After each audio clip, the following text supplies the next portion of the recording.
Hola, buenos días, tardes o lo que corresponda. Hoy es un día muy especial porque hoy me junté con mi equipo para hablar un poco sobre la inteligencia artificial. Para esto, procederé a presentar a mi equipo.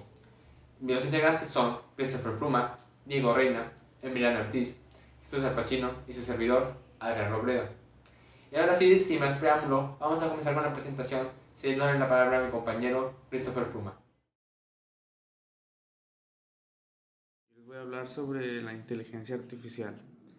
Es el campo científico de la informática que se enfoca en la creación de los programas y mecanismos que pueden llegar a mostrar comportamientos considerados como inteligentes. En otras palabras, se le puede decir la IA es el concepto en el cual las máquinas piensan como seres humanos. Un sistema de IA es capaz de analizar los datos en grandes cantidades, que en inglés se le diría Big Data. Sirven para identificar patrones y tendencias, y también puede formular predicciones de forma automática con rapidez y precisión. Para nosotros, los humanos, lo importante que es la inteligencia artificial permite que nuestras experiencias cotidianas sean más inteligentes y más rápidas. Esta inteligencia llamada inteligencia artificial es una tecnología que todavía no nos resulta lejana, que todavía nos resulta lejana y misteriosa, pero que desde hace tiempo ya está en nuestras vidas. Pero, ¿cómo funciona la inteligencia artificial? ¿Y si es inteligente realmente aprende? Bueno, para esto voy a explicar un poco por encima cómo funciona. Las inteligencias artificiales funcionan por medio de redes neuronales. Su nombre se debe a su semejanza con un cerebro real y cómo funciona. En un cerebro real tenemos millones de neuronas que transmiten pulsos eléctricos una a otra para generar estímulos en tu cuerpo. En una red neuronal artificial lo que tenemos son cientos de neuronas conectadas y ordenadas por capas. Cada capa se encarga de hacer una operación matemática para que tú en la entrada asignes variables, valores a las variables, y en la salida te dé un resultado. Si el resultado es favorable, te regresa el valor y ya. Pero si no, lo que hacemos es retroceder capa por capa hasta encontrar dónde estuvo el error de cálculo y corregir ese error para que el resultado siempre sea favorable. Así es como una máquina aprende. Ahora, un ejemplo sencillo de esto sería cuando tú compras algo por Amazon, una bocina, por ejemplo. Si nunca te llegó un producto, no tenemos un resultado favorable, ya que el resultado favorable es que te haya llegado. Si no fue así, lo que hacemos es checar paso por paso hacia atrás hasta encontrar un error. Por ejemplo, nunca me llegó. Lo que hago es checar si hay un repartidor que tiene mi producto. Si no hay ningún repartidor que tiene mi producto, lo que hago es checar si la paquetería recibió el producto. Si la paquetería nunca recibió el producto, listo, encontré el error. El vendedor nunca mandó el producto y yo soluciono el error hablando con el vendedor, y así es como encontramos un error y así es como una máquina aprende. Creo que para concluir, quisiera decir que una inteligencia artificial y una red neuronal es algo muy complejo de explicar y no se puede explicar simplemente hablando. Ocupas ver cosas y ver mucho más ejemplos, ¿no? Pero una vez que lo entiendes te das cuenta que simplemente es una función matemática en la cual lo que haces es encontrar el valor de la incógnita.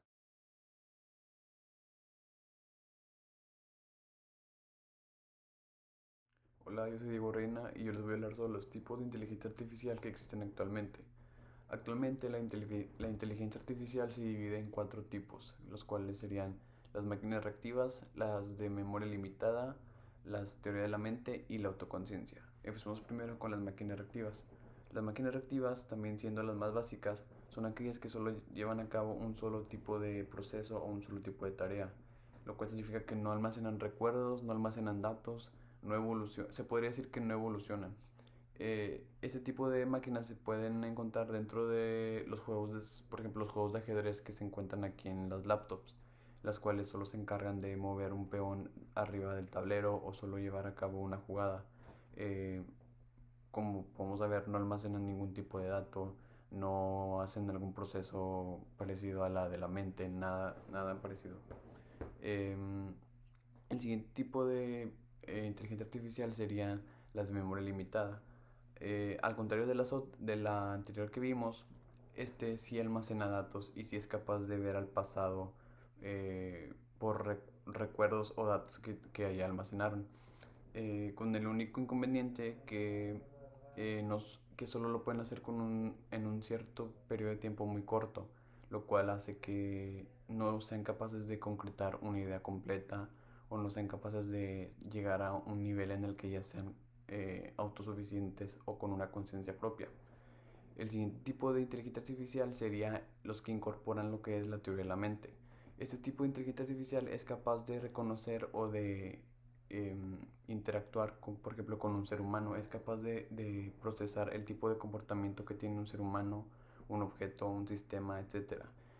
Con ese tipo de inteligencia es capaz de establecer una relación más íntima o más concreta entre el ser humano y la máquina, porque la máquina básicamente aprende el ser humano y conforme a esto evoluciona y es capaz de, por ejemplo, dar una respuesta más acertada, una acción más acertada. Porque se podría decir que un ejemplo de eso sería, por ejemplo, los HomePods los dispositivos como Alexa, que aprenden de nosotros y después ya nos recomiendan alguna canción, alguna receta, etc. Y el último tipo de inteligencia artificial que se conoce actualmente, más sin embargo aún no hay ningún tipo de máquina que contenga este tipo de inteligencia artificial, serían las autoconciencias. Las autoconciencias son aquellas que que se reconocen a sí mismas como un ser independiente al ser humano o a un sistema en sí. Eh, se consideran a sí mismos como independientes y tienen una conciencia propia y son capaces de crear recuerdos, de hacer pensamientos y de tomar decisiones. Pero como ya dije, actualmente aún no se tiene ningún tipo de máquina que tenga una autoconciencia como tal.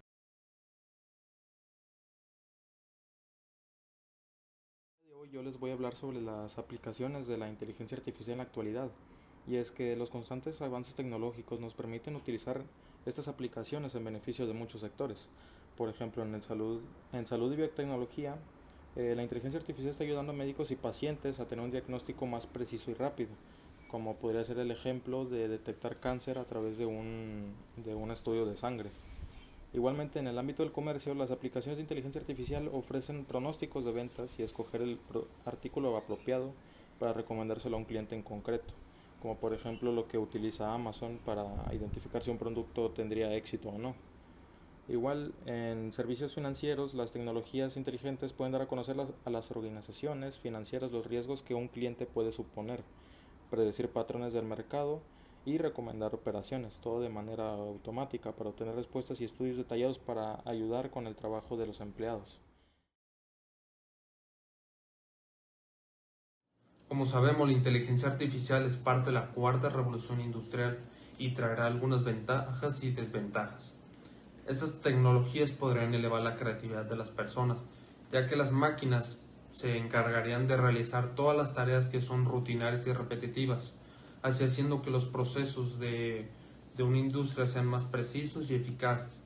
Esto hace que las personas puedan dedicarse a tareas donde la inteligencia artificial no pueda aplicarse, como podría ser la implementación de la creatividad en el trabajo. Una desventaja que tiene esta implementación es el aumento de desempleo que causará. Sabiendo que una máquina puede realizar el mismo trabajo en menor tiempo, con precisión y eficacia, sabemos todos que habrá un aumento de desempleo.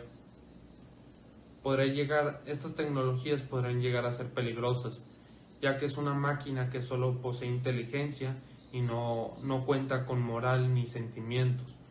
Esto hace que si no le damos un límite a la máquina, que podría llegar a ser peligroso.